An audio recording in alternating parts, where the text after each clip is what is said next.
Le Togo, qui est un petit pays de l'Afrique de l'Ouest, qui forme 56 600 km², a été colonisé par les Allemands. Ensuite, après la Première Guerre mondiale, a été partagé entre la France et l'Angleterre. Le Togo est un pays de paix. Du 20 au 22 octobre 2022, le Togo a organisé sur son sol un forum de paix et de sécurité qui a rassemblé beaucoup d'acteurs venus du monde entier. Non, je vous prie d'écouter le discours du général Mohamed Toumba, qui fait partie de la junte nigériane et qui explique vraiment les raisons du coup d'État au Niger. Pendant toutes ces années, nous n'avons pas vu la CEDEAO. La CEDEAO n'était pas présente, ne serait-ce que même un témoignage de compassion à des occasions où nous avons été meurtris, attaqués. On a perdu des centaines de personnes. Un message de la part de la CEDEAO pour témoigner sa solidarité face au deuil national qui ont été décrétés plusieurs fois dans ce pays. On n'a pas vu la CEDEAO. Nous sommes tout à fait étonnés de voir l'empressement par lequel la CEDEAO arrive à mobiliser les troupes pour vouloir attaquer le Niger. C'est d'abord empêcher tout ravitaillement au Niger, empêcher que la vie se passe au Niger, parce que c'est de ça qu'il s'agit. On essaie d'asphyxier les Nigériens pour que les Nigériens se soulèvent contre cette junte. Mais malheureusement, le résultat, vous l'avez tous remarqué, vous l'avez tous constaté. Nous avons, avec cette population, décrié et nous continuons à décrier ce caractère, ces sanctions iniques et cyniques contre le peuple nigérien. Le Niger, c'est un corridor essentiellement du Bénin qui nous permet de nous ravitailler.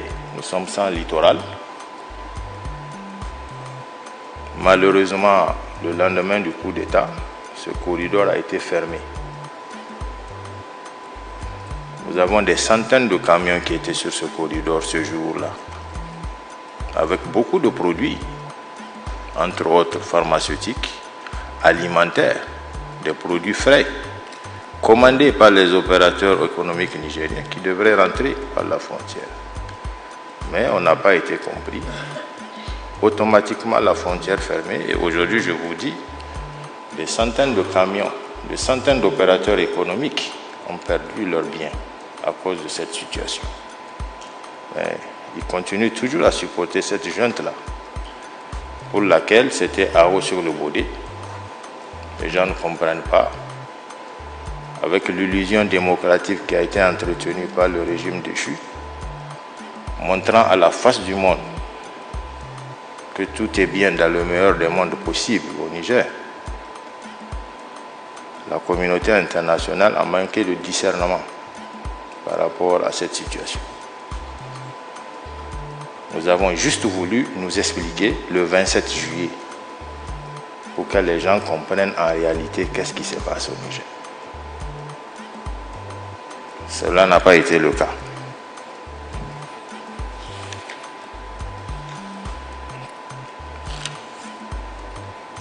Donc avec, comme je le disais, la rapidité et voire même une célérité, la CEDEAO a très vite fait d'organiser des troupes, non content de l'embargo qu'elle a pu imposer au Niger, que ce soit surtout pour les produits pharmaceutiques. Elle s'est crue devoir de venir attaquer le Niger pour soi-disant replacer le président Bazoum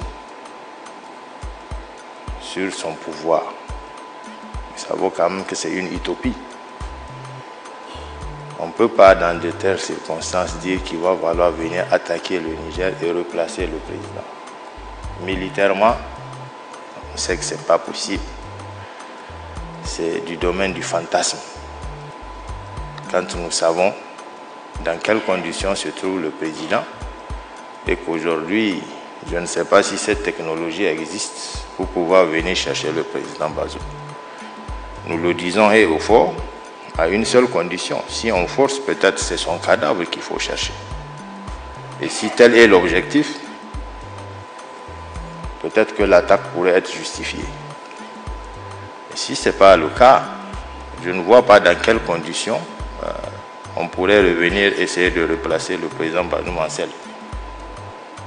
Donc, nous appelons à ce qu'on aille de l'avant, qu'on s'assoie, qu'on discute, que vous nous écoutiez, qu'on trouve les justificatifs, qu'on vous explique les raisons, pourquoi c'est arrivé, comment c'est arrivé et comment nous pensons nous en sortir. Je pense qu'aujourd'hui, ce forum, essentiellement, se pose la question fondamentale de savoir comment sortir de cette situation. Nous l'avons dit, nous sommes venus essentiellement pour un problème sécuritaire qui date de plus de 10 ans. Nous voulons le résoudre très rapidement. Mais vous connaissez la situation du Niger. Il y a des économistes ici parmi vous qui savent un peu ce que c'est que le Niger, à tout point de vue. Donc, par rapport à ça, vous savez très bien que ce n'est pas quelque chose qui peut se régler en 6 mois ou en 9 mois. Si cela pouvait être possible, nous avons eu plus de 5000 partenaires français qui avaient été annoncés dans le Sahel depuis plus de 10 ans, qui ne sont pas arrivés à résoudre le problème.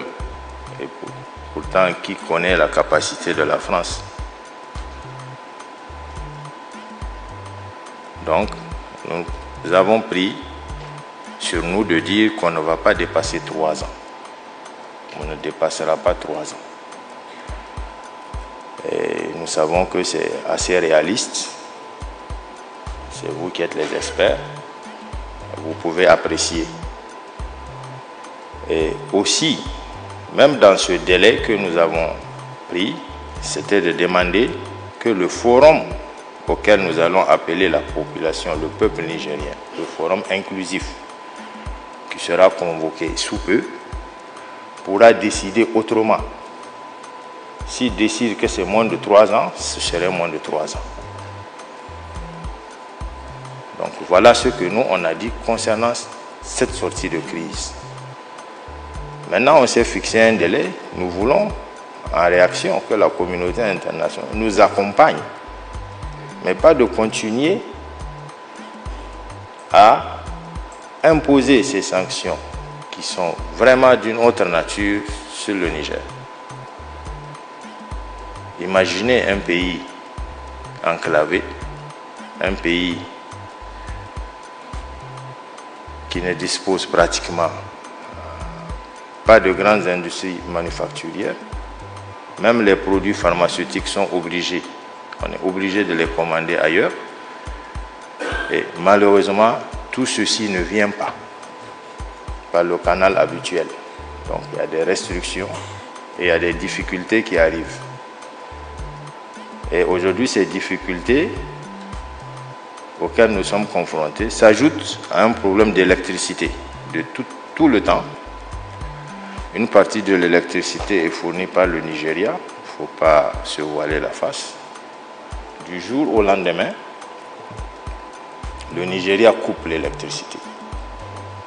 Alors qu'en réalité, chaque mois, le gouvernement nigérien paye sa facture d'électricité au Nigeria. Chaque mois.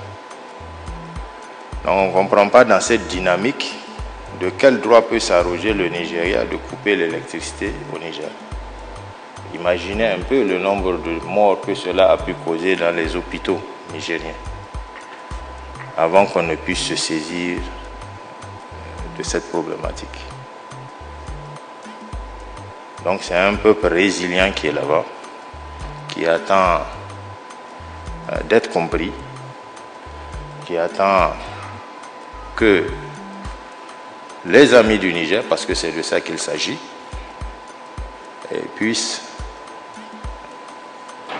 venir essayer de le sortir, essayer de l'aider à sortir de cette situation, au lieu de l'y contraindre. Nous, à notre niveau, nous sommes résolument engagés à essayer d'apporter un peu de lueur d'espoir à ce peuple. Ne serait-ce que sur le plan sécuritaire, parce que c'est ce que nous savons faire le mieux. Et que nous savons, avec les moyens dont on peut disposer, qu'on peut résoudre ce problème. On n'a pas besoin, justement, que des troupes viennent au Niger pour essayer de combattre ce djihadisme. On a vu les limites de ces engagements. Donc nous pouvons prendre sur nous aujourd'hui de résoudre ce problème-là, fondamentalement. Nous sommes dans une alliance que nous pensons. Nous avons échangé sur beaucoup de thématiques avec eux. Souvent, ceux qui viennent peut-être nous porter la coopération étaient moins classés que nous dans ces écoles-là. Mais nous ne pouvons pas insérer notre sécurité dans leurs mains. C'est fondamentalement impossible. Et nous devons aussi comprendre que vraiment la sécurité des Africains dépend des Africains. Personne ne peut venir nous apporter cette sécurité. C'est vraiment le message que le Niger voulait vous transmettre en cette matinée où vous lui avez donné l'occasion de parler. Nous sommes à notre 5e coup d'État. 5e. Ce n'est pas de gaieté de corps qu'on a interrompu le processus démocratique. Ce que nous savons faire, c'est le métier des armes. Mais quand après 10 ans d'observation, au lieu que la situation, le remède soit efficace, c'est plutôt la maladie qui gagne du terrain. Cette rébellion, cette insurrection était circonscrite à des parties bien particulières du territoire ou de l'espace sahélien. Et aujourd'hui, malheureusement, à notre corps défendant, après 10 ans de lutte, on se rend compte que ça a gangréné tout le Sahel pratiquement et c'est en train d'arriver sur le golfe du Guinée. On a très vite dit à ces pays de s'organiser. Organisons-nous pour faire face à cette insurrection, à ce terrorisme. Dans cette organisation, personne n'a répondu, je le répète. Personne. On n'a jamais vu une force de la CEDEAO venir nous prêter main forte. Et pourtant, Dieu seul sait combien d'occasions se sont présentées pour que cette solidarité qui nous réunit ici soit manifestée, et manifestée de la plus belle des manières. Mais pour très vite organiser des troupes et venir attaquer le Niger, on en a vu. En moins d'un mois, un balai aérien, des troupes amassées à la frontière, prêtes à en découdre. On avait dit une chose, attaquer le Niger, c'est la fin de la CEDEAO. Ça, au moins, c'est inéluctable. C'est inéluctable. Nous avons à notre actif 10 ans de terrorisme. C'est pas rien. En matière d'engagement militaire, c'est pas rien. C'était des hauts et des bas. Et ça continue jusqu'à aujourd'hui où je vous parle, il y a des attaques. Ça continue de plus belle. Sauf que cette fois-ci, on a vraiment compris de quoi il s'agit. Maintenant, peut-être, si vous êtes intéressé à savoir exactement de quoi il s'agit, c'est peut-être de venir au Niger et nous écouter. Là, en ce moment, on va vous dire de quoi il s'agit exactement. Donc, nous appelons à votre solidarité. Nous pensons, comme vous avez eu quand même la responsabilité de nous appeler, vous allez essayer de transmettre nos messages à ceux qui, malheureusement, sont allés dans l'escalade, ils sont allés dans cette situation. Et aussi à l'intention maintenant de tous les pays, essayons de faire le discernement. Sortons du schéma amitié entre présidents. Ça ne donne rien du tout. Aujourd'hui, les Africains, on a beaucoup compris. Un pouvoir, ce n'est pas une affaire d'amitié. Un pouvoir, ça lie les peuples. Ça lie les gouvernements. Ça ne lie pas les amis. Ce n'est pas parce que je suis un ami qu'il faille coûte que coûte dire bon, il a perdu son pouvoir, il faut le remettre en selle. Ce n'est pas de ça qu'il s'agit. Et un pouvoir qu'il a acquis comment? Vous avez la réponse. Nous, on a toujours été appelés la grande muette. De loin, on observe tout ce qui se passe. Et on comprend ce qui se passe. Nous voyons ce qui se passe. Donc, par rapport à ça, il n'y a pas de doute. Quand nous sortons et que nous voulons vraiment nous approprier de certaines thématiques qui engagent la vie de tout le monde, je pense qu'il faut nous écouter. Le Niger est un verrou pour les pays du Golfe. On n'a pas besoin de le démontrer. Si le Niger aujourd'hui est assailli de tous côtés et que le Niger résiste, il faut vous demander comment nous faisons. C'est au prix d'énormes sacrifices. Nous avons été dans ces écoles occidentales. Nous connaissons ce qu'il y a comme moyen qui puisse lutter par rapport à ça. Souvent, nous sommes incapables de le faire parce que nous ne disposons pas des moyens. Pourquoi? Parce que même l'achat des moyens répond à une stratégie, répond à une géopolitique, répond à beaucoup de choses. Nos pays, nous sommes là face à des gens où même la munition, la simple munition, nous ne fabriquons pas pour la plupart de nos pays. Ça veut dire que la munition même est arrivée d'ailleurs. On se rend compte que ces terroristes ont toujours du poil de la bête. Qui leur donne les moyens? Facile à dire. Ils attaquent les troupes, ils dépouillent les troupes, ils ont les munitions. Mais vous savez pertinemment que ce n'est pas suffisant. Ce n'est pas ce qu'une compagnie peut transporter qui peut permettre aux djihadistes de mener un combat pendant 1 an. Là, c'est une utopie.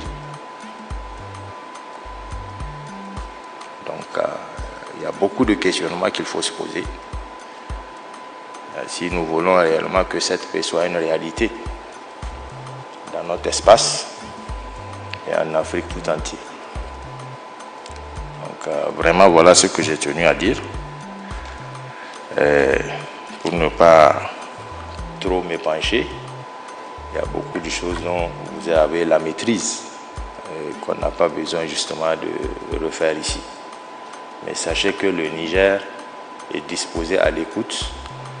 Le Niger a un peuple qui souffre. Il souffre. Parce que tout simplement, il n'a pas été compris. Et l'engagement que nous avons vu de ce peuple, c'est un peuple qui est vraiment engagé. Et très engagé. Donc la meilleure façon, je pense pour nous tous, c'est de nous comprendre, de nous écouter et de venir expliquer. On n'a jamais dit qu'on est venu pour s'éterniser au pouvoir. On ne l'a jamais dit. On a bel et bien dit moins de 3 ans. Ça, c'est un délai. Un délai qui nous semble raisonnable. Pour qui?